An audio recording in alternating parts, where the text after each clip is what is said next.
తల్లి రుణం నువ్వు తీర్చుకోవడం నీకు సాధ్యం కాదు.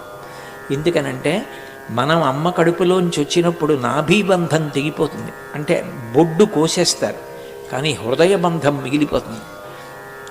చిట్ట చివరి ఊపిరి వరకు పిల్లల కోసం అమ్మ అంత వెంపర్లాడుతుంది. ఆ పిల్లలంటే అంత ప్రాణం.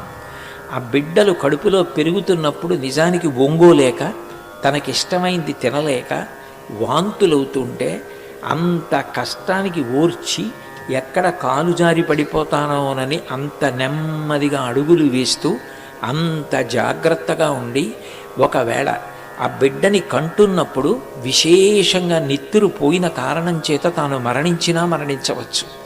తాను మరణిస్తానని తెలిసినా కూడా తన బిడ్డకి జన్మనివ్వడం కోసం మృత్యువుకి కూడా సిద్ధపడే ఏకైక వ్యక్తి ఈ ప్రపంచంలో ఎవరైనా ఉంటే అమ్మ ఒక్కతే.